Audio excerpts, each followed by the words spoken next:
Today, we're going to be watching a video on why grinding 24/7 is the worst advice you will ever hear.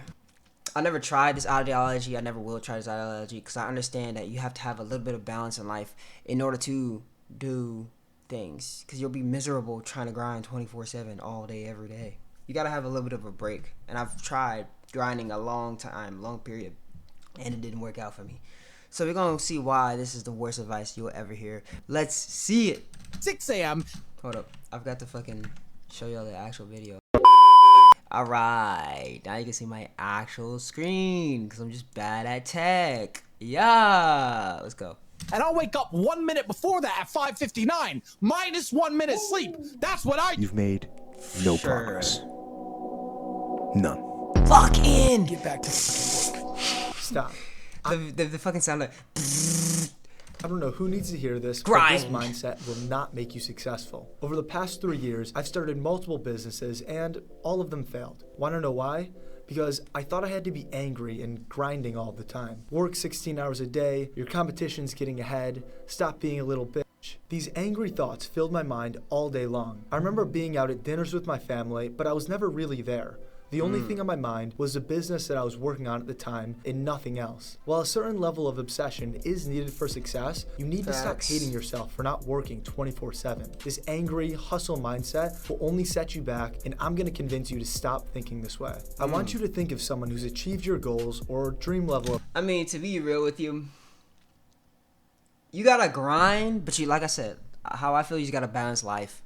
You can't just do this thing all the time, because then you're gonna feel like empty after the fact. You can be successful, yeah, you can have all this money, but then what's gonna happen with your relationship with your family? You can't talk to them anymore because you don't know shit, because you've been grinding for the past fucking 3 years trying to be this guy that you want to be. You do want to be it, but then at the same time, you don't have the family aspect. You don't have people to actually share it with and do things with.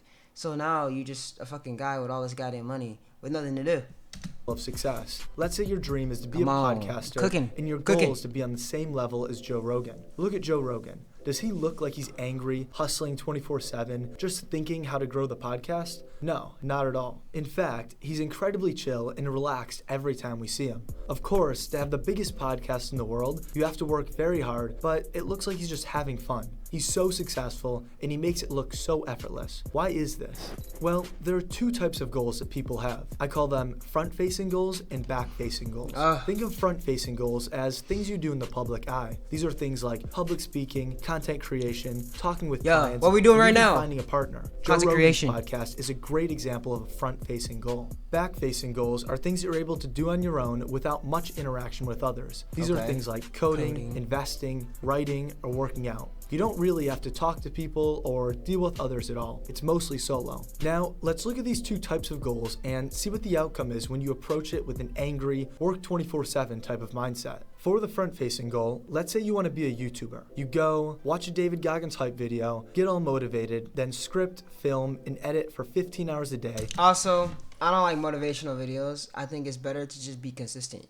Just try to work it into your daily routine to do the thing over and over and over. I always never really cared for you gotta be strong mindset. I think honestly nowadays that shit is a joke. Nobody really takes, be a man, like that shit seriously, bro. Nobody takes that seriously, I don't think, anymore, to be real. Every single day. But hey, you're doing what do all I this know? hard work, but how do you think people watching your videos are going to perceive you?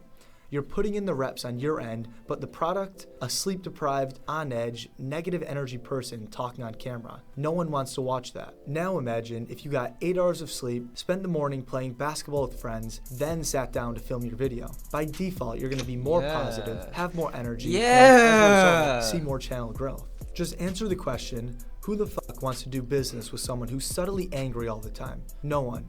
I don't care how good you think you are at shutting off your work mode mind. Humans are very good at reading subtle cues like body language and microexpressions, and this is especially true in things like public speaking, dealing with clients, or making friends. And if you still don't believe me, look at the king of this never stop working until you're successful mindset, Andrew Tate. While he preaches to everyone to work 24/7 and how he's always on his laptop doing work, watch any one of his Tate Confidential episodes. What's he doing? Driving fast cars, traveling with friends, and doing dumb challenges. Even if he is technically working, he's smiling and joking around the whole time. He's chill, having fun with what he does. He's not angry 24/7, sitting in a corner grinding away. But you may still be wondering, what about back-facing goals? If it's just me in a room working alone, there should be no effect on how others perceive me. You're forgetting one key person, you. To understand why this hustle 24/7 mindset doesn't work for I'm assuming he's gonna say something like, yeah, you're in your room. I mean, you're with you around negative energy all day. So the negative energy is just going in and out of you. So you're just multiplying your negative energy by staying in the same room at the same time. It's like almost being in a prison with a bunch of white walls and you're just fucking with yourself. You're gonna go crazy. Back-facing goals? Let's look at what the research says. One of the most famous psychology studies was Pavlov's dog experiment. In this experiment, Pavlov trained dogs to associate the sound of a bell with food. Every time the dogs heard the bell, they'd start salivating, even if there was no food in sight. Why? Because they'd mentally link the sound of a bell to the reward. Now, imagine you're in that scenario, but instead of a bell and food, it's your work in a negative, angry mindset. Every time you force yourself to sit down and work, you're mentally conditioning yourself to feel stressed out, annoyed, and downright pissed off. This creates a negative association with the work itself. Your brain links the tasks with frustration and exhaustion. So what's the outcome? When work is always connected to these harsh emotions, you become less motivated, less creative, and more likely to burn out. And the worst part, even if you try to take a break or try to relax, your brain stays in this anxious, on-edge state because it's been trained to associate taking a break with you being lazy. And if you're watching this video, I can almost guarantee that you know the feeling when you're sitting there knowing that you should be working, but work just feels so painful to get started on, but you also feel pain just sitting there and not working. It puts you in this weird state of limbo where you feel angry when working and guilty when not working. So what's the solution here? Well, simply approach work with a more casual, fun mindset. Look at my YouTube channel. I'd say it's decently successful. Right now, I'm sitting in a coffee shop in Manhattan, house music playing in my AirPods, drinking a Celsius. I'm having a great time right now, and while I am technically working, it's super chill and fun for me. Start adding hobbies to your life. Hang out with family and friends. Go to those fun events that you usually skip. Of course, schedule long enough hours for you to actually get work done, but make sure you're not just being a robot. Especially for those front-facing goals, you cannot expect to have no hobbies, work 16 hours a day, then go and speak to people. If you're trying to pitch to an investor or close a client, you have to be able to talk about normal things out in the real world. Talking to people isn't just about knowing how to speak. Yeah, bro. Yeah, this is facts, bro. I like this. I like this. I like this. I like this. Yeah, I feel like you need to have hobbies for sure because I make music. I rap a little bit. I do R&B music. I do all the shits, man. I do everything. I like to have fun. I enjoy my life. I riz, like that makes life even funnier. Like, come on, bro. I'd be like, type shit. You looking good, mamacita. Mi amor. Mi amor. Gracias, mi amor. You know what I'm saying? I be visiting shit, like, you know what I'm saying? Like, but I like to go outside. I like to do random stuff. Like, I like to go get some ice cream, maybe travel a little bit, have a little bit of fun. I feel like you gotta have that work-life balance. That's basically what this video is saying. Have the balance of things you just want to do and have fun. Have fun, but know that you gotta also do this as well. Be able to balance those two things.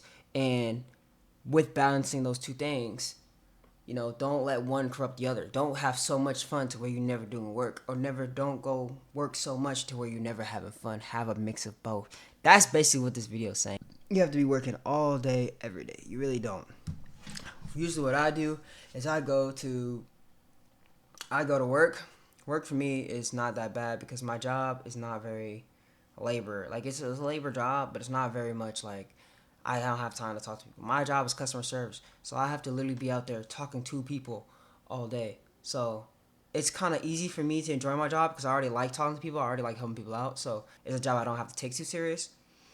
And then After I go to work, I go to the gym, get a good workout. That's probably my most stressful day, honestly, because I like going to the gym and I like grinding. I like to get stronger. The thing is, the pain after the gym is what sucks. The soreness, I feel like that's what kills me. But yeah, I basically do that. I do that, and gym is a hobby. I like to make music, and I need to learn how to play my guitar better, and then I also been learning Spanish through watching TV shows. So to be real with you, I've been kind of like doing a bunch of things. 'Cause to me, I'm doing these things. I'm learning a new language because I think a job that I want to get, if I learn another language, I can actually get paid more. So I'm like, why not? I always wanted to learn this language anyway, so why not? That's just what I think. I think that try your best to do things that you enjoy and things you like, and try to figure out those ways to incorporate those things into maybe work. Get a hobby, lil bro.